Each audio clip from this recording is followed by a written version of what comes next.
Assalamualaikum warahmatullahi wabarakatuh. Salam Pancasila. Kali ini kita membahas tentang program Indonesia Terang. Ya, itu berupa hibah gratis lampu PJUTS, lampu penerangan jalan umum tenaga surya, gratis, nggak pakai listrik artinya. Terus hibahnya juga gratis. Sasarannya itu ke desa-desa. Ya, ini dipegang dulu. Nah, di beberapa daerah dan ada beberapa subkon. Jadi ini kan program ini dikerjakan, digagas oleh PT IRJ, yaitu dirutnya Dr. CN Hajah Rizayati SHMM. Ya, itu saya kenal betul. Ya, YKKI kenal betul dengan beliau karena beliau adalah salah satu Dewan Pembina YKKI. Jadi video ini nanti akan menjelaskan mungkin ada keraguan-raguan ya kan, atau perkembangan suasana situasi di daerah yang nggak kondusif dan lain-lain, nanti akan kita jelaskan ya. Jadi biar tidak simpang siur ya. Nah, program ini memang digagas oleh Ibu Hajah Rizayati ya.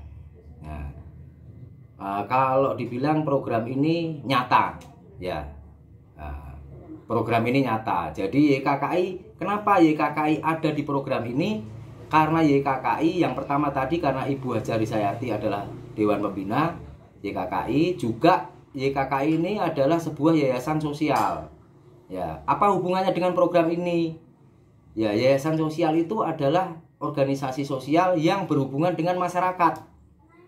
Ya, jadi karena program ini untuk masyarakat, maka kami ikut serta. Ikut serta untuk apa? Agar program ini sampai ke tujuan yang dimaksud. Ya, yaitu untuk menerangi masyarakat desa. Ya, ini sosialnya ada. Nah, dari situ kita mengikuti proses. Ya, kita mengikuti proses. Prosesnya apa? Yaitu kontrak antara subkon dengan mainkon.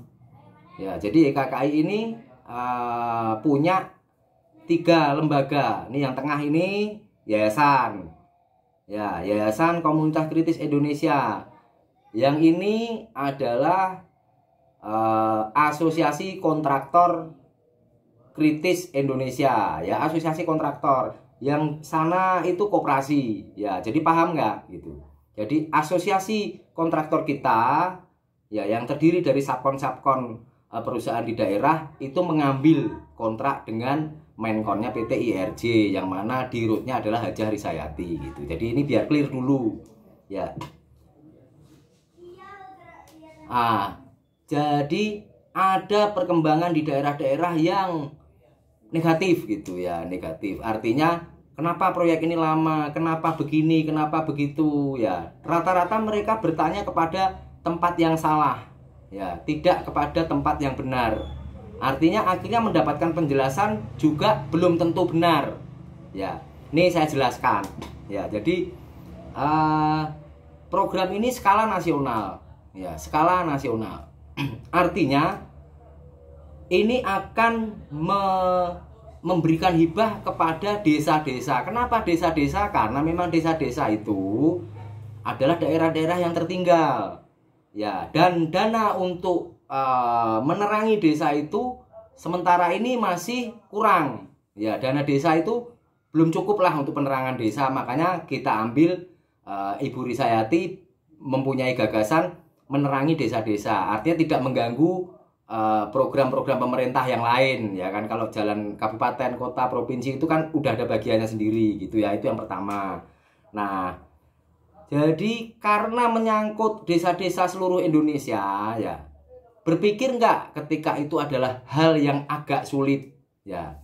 Kenapa agak sulit? Karena jumlah desa di seluruh Indonesia ini menurut Badan Pusat Statistik ya tahun 2018 itu jumlahnya 83.931 desa dan wilayah setingkat desa. Ya, wilayah setingkat desa kan ada wali nagari, ada kelurahan, ya, ada dusun atau apa gitu ya. Jadi totalnya segitu. Ya. Nah,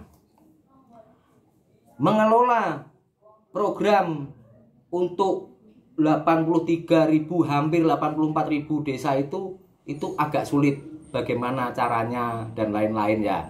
Nah, mengenai hal-hal mengenai program Indonesia Terang ini tentunya harus diketahui dulu. Ya, diketahui. Yang pertama berkaitan dengan dana. Ya. Pertanyaannya, apakah dananya ada? Ada. Ya.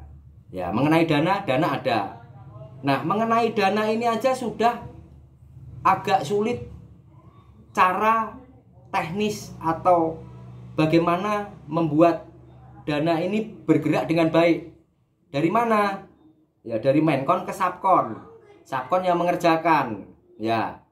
Ya, jadi sistem keuangannya ini juga diatur berkaitan dengan pajak, ya, berkaitan dengan bank yang dipercaya.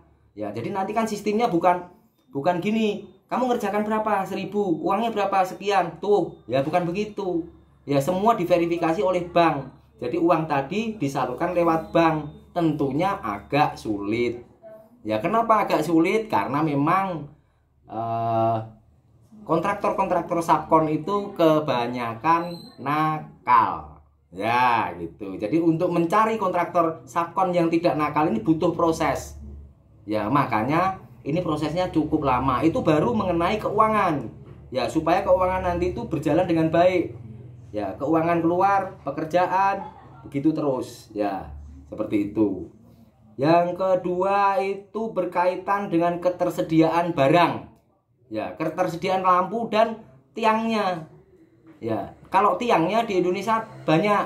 Ya, banyak pabriknya. Tapi kalau lampunya memang agak sulit. Ya, coba hitung aja 84.000 desa, misalnya satu desa 1.000 aja. Ya, berarti 84 juta lampu. Bayangin gitu. Itu kalau satu desa 1.000. Ya, itu pasti bisa lebih karena desa itu luas. Ya, jadi dari situ aja sudah jelas penyediaan barangnya juga pasti rumit. Ya, tidak semudah yang dibayangkan teman-teman kontraktor Sapkon di daerah gitu. Kalau mereka ngerjakan renovasi SD, renovasi ini gampang itu. Ya. Nah, itu ya kan. Jadi ketersediaan barang. Ya, mana yang bisa menyediakan barang, mana yang bisa menggaransi, mana yang bisa menentukan kualitas barangnya, terus bagaimana pembayaran barangnya, apa barang dikirim dulu atau uang dulu. Ini kan berkaitan semuanya. Ya, butuh jaminan-jaminan, butuh garansi-garansi. Ya. Yang ketiga adalah kesiapan tenaga atau badan usaha, ya kan, atau perusahaan, ya, sebagai pelaksana pemasangan. Ya, ini juga rumit. Ya, bagaimana mencari Sapkon yang baik, bijak, adil, jujur, itu sulit. Kenapa? Karena mereka biasa mengerjakan proyek-proyek yang kebanyakan masalah, banyak potongannya, banyak punglinya, ya kan, nanti manipulasi dan lain-lain itu sudah umum lah, ya kan, sudah umum diketahui itu, ya kan. Jadi makanya ini untuk penyaringan kontraktor Sapkon ini juga butuh proses. Ya, jadi nanti supaya semuanya itu bisa berjalan dengan baik. Ya, jika kita memahami arti teknis pelaksanaan tanggung jawab sebuah program kerja, maka kita akan menyadari ya betapa sulitnya mengatur pelaksanaan program Indonesia Terang tersebut. Ya, 84.000 desa, dibutuhkan berapa Sapkon. Ya, bagaimana mengatur Sapkon supaya bekerja dengan baik, sesuai spek, sesuai instruksi. Ya, bagaimana Sapkon tidak menggelapkan lampu, nggak menggelapkan dana dan lain-lain, itu juga sulit. Belum lampunya, ya, lampunya dari mana? Misalnya perlu kita ambil dari luar negeri karena mereka yang mampu. Ya, terus nanti pengirimannya seperti apa? Sementara masih ada pembatasan COVID dan lain-lain. Ya, ini kan semuanya berkaitan gitu ya. Jadi banyak sekali hal-hal yang dipersiapkan betul-betul supaya program ini berjalan dengan baik, ya, tepat sasaran, ya kan, tidak ada yang dirugikan. Ya, intinya tidak ada yang dirugikan. Ya, kalau Sapkon merasa dirugikan Menkon, ya silahkan nuntut. Kalau menurut saya justru Sapkon diuntungkan. Ya, Sapkon itu diuntungkan oleh Menkon. Kenapa? Ya, coba Sapkon berpikir. Ya, satu tiang itu biayanya berapa, pagu anggarannya berapa, ya dia ngambil berapa kontrak, ya. Nah modalnya berapa, ya. Ketika pelaksanaan coba hitung untungnya, ya. Ada nggak kira-kira untung segitu, untung besar untuk yang pernah dikerjakan oleh Subkon di daerah? Pasti kalau mau untung besar modalnya besar, ya. Di sini kan modal kecil untung besar. Coba dihitung lagi kalau nggak percaya, ya kan. Saya sudah ikut menghitung gitu, ya.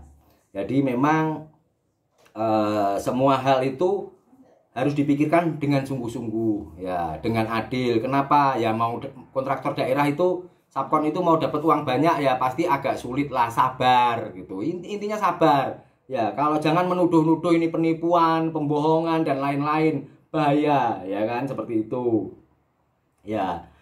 Nah, jadi supaya diketahui oleh teman-teman di daerah bahwa memang program ini tidak bohong, tidak menipu, ya. Kenapa? Kalau memang ada yang merasa dibohongi atau ditipu, kan sesuai dengan isi kontrak silahkan mengundurkan diri, kan begitu, ya. Jadi ikuti saja, ya kan. Jangan memfitnah, jangan menyebar hoak dan lain-lain, berbahaya nanti kalau misalnya dari pihak Menkon tidak terima atau menuntut atau lapor polisi dan lain-lain, kan malah nggak baik gitu, ya. Jadi mari kita bersabar, mari kita bergotong royong, bekerja sama, saling mendukung, ya, agar program ini terlaksana dengan baik. Kenapa?